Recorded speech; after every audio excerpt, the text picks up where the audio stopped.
Have you ever felt like life was finally going your way, only to lose everything in a single moment?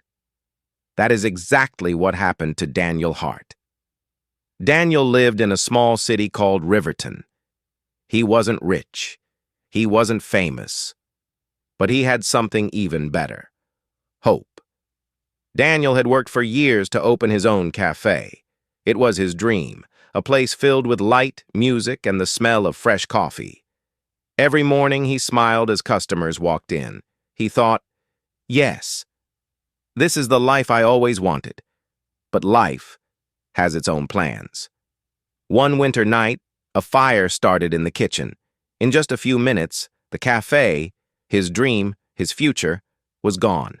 Ashes, smoke, silence. Daniel stood outside, watching the flames eat everything he had built. Neighbors whispered, "Poor guy. He'll never recover." And maybe they were right. Or maybe they were wrong. What do you think? When your dream burns down, do you rebuild it? Or do you walk away forever? That question stayed with Daniel.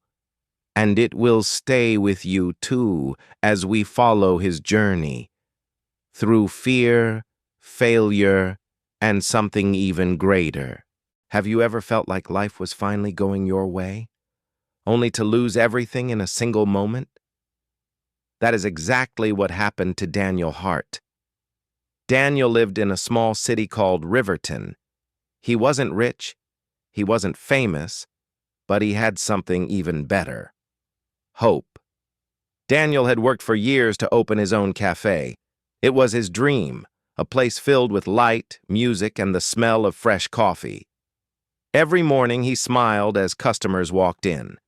He thought, yes, this is the life I always wanted. But life has its own plans. One winter night, a fire started in the kitchen.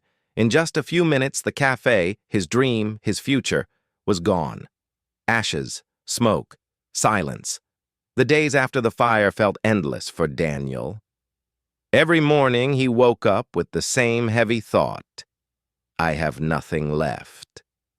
He walked past the blackened ruins of his cafe. The smell of smoke still lingered. The windows were shattered, the walls broken, and the sign that once read "Hart's Cafe" now hung twisted, like a cruel joke from fate. People in Riverton avoided looking at him. Some whispered, he was unlucky. Others said he should have been more careful. And a few simply thought, he's finished. Daniel felt those words cut deeper than fire ever could. Failure wasn't just about losing the cafe. Failure was about losing respect, losing trust, losing the belief of everyone around him. He spent his evenings alone in his small apartment. No music, no laughter, only silence. And in that silence, he asked himself, am I really finished? Is this truly the end of my story?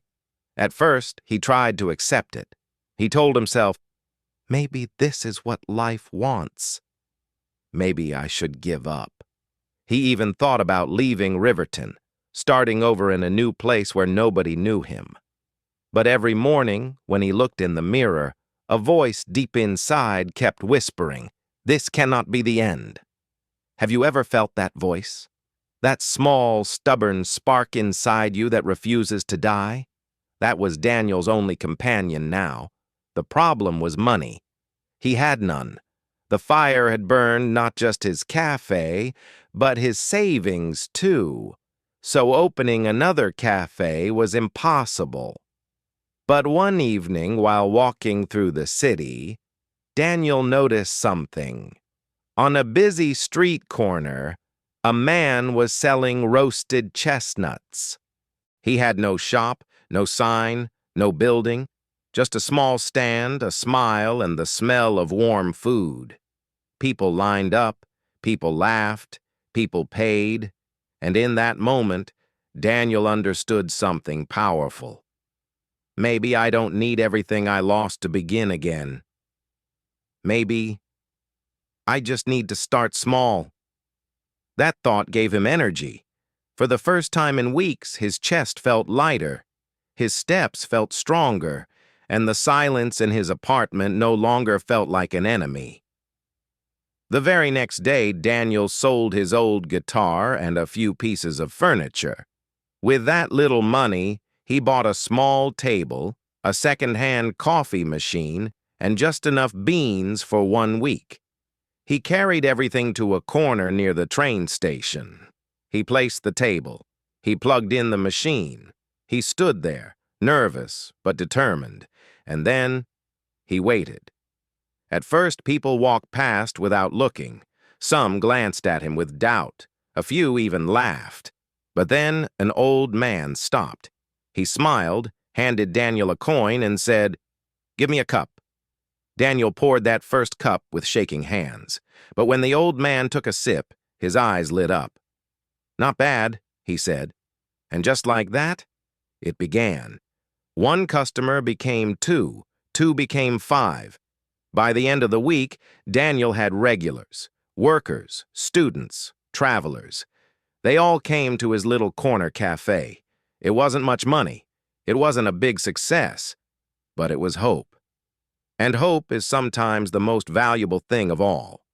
Still, doubt never disappeared. Some nights, Daniel lay in bed staring at the ceiling. He whispered to himself, "Am I strong enough? Or am I just fooling myself again?" He thought of the fire. He thought of the laughter behind his back. He thought of the whispers that called him a failure. But then he remembered the old man at the train station. He remembered the student who said, "Your coffee keeps me awake for my exams." He remembered the little boy who smiled when Daniel gave him a free cookie. And Daniel realized something. Failure is not when the world doubts you. Failure is when you doubt yourself. So he made a promise. No matter how small his cafe was, no matter how hard the nights felt, he would not give up again. Because in the ashes of loss, he had discovered something more powerful than success, the courage to begin again.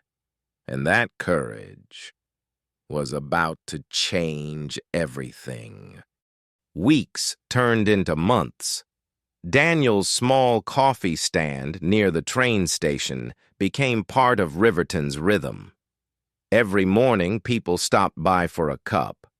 Some came for the taste, some came for the smile, and some came simply because they saw Daniel standing there every day, through rain, through wind, through cold mornings. But even with his small success, life was not easy. His back ached from standing long hours. His hands were tired from washing cups in freezing water. And still, money was tight. Some nights, Daniel felt like giving up again. He asked himself, "Why am I fighting so hard for so little? Why don't I just accept an ordinary job?" But then he remembered something. His cafe. The smell of roasted beans, the laughter of customers, the light that filled the room. That dream was not dead. It was waiting, and he was determined to reach it. So Daniel began to change his habits. Every night after closing the stand, he wrote notes in a small notebook. What drinks sold the most? What time of day was busiest? What customers asked for new flavors? He studied his own mistakes from the past. He remembered how he once ignored small details, thinking success would last forever. Now he paid attention to everything. He even walked through Riverton, studying other cafes and shops.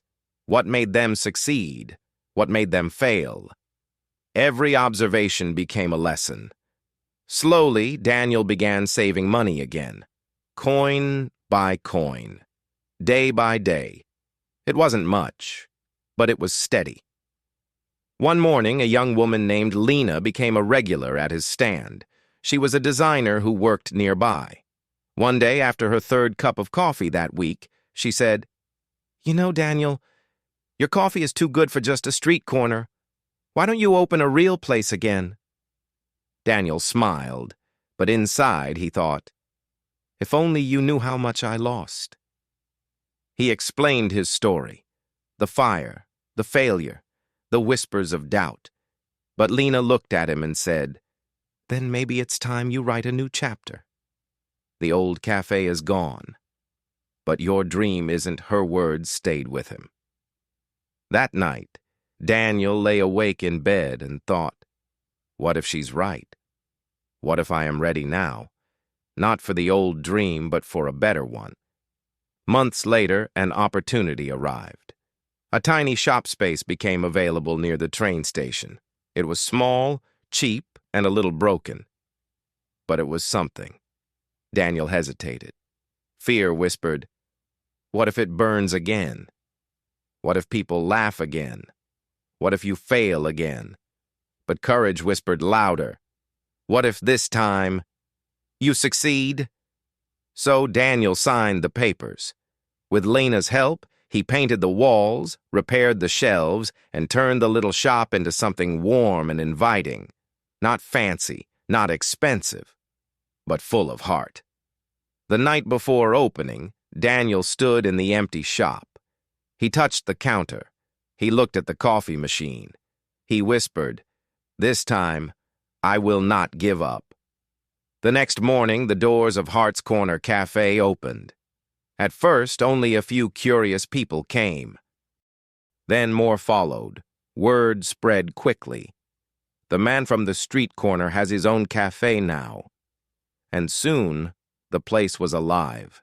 Music, laughter, the smell of fresh coffee. It wasn't the same cafe Daniel had lost.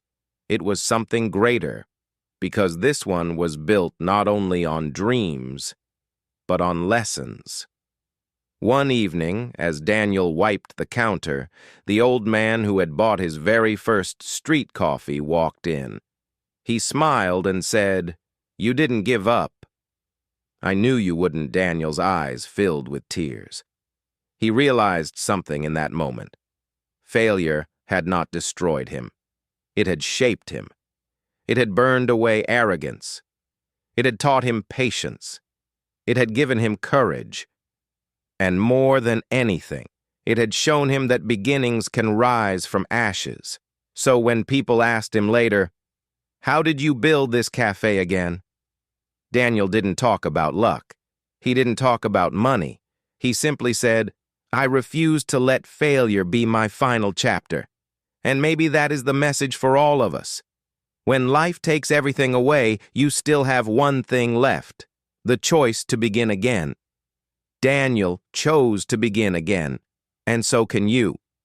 So what can we learn from Daniel's journey? Failure is not the end. Failure is a teacher. When life knocks you down, you have two choices, stay down or stand up again. Daniel chose to stand up, and because of that choice, his story changed. What about you? What dream have you left behind? What step could you take today to begin again? Remember this, your story is not finished, not yet. Thank you for listening to this story with me. If you enjoyed it, shadow it again, practice your English with it, and let the message stay in your heart. This is Everyday Fluent English, helping you grow in English and grow in life.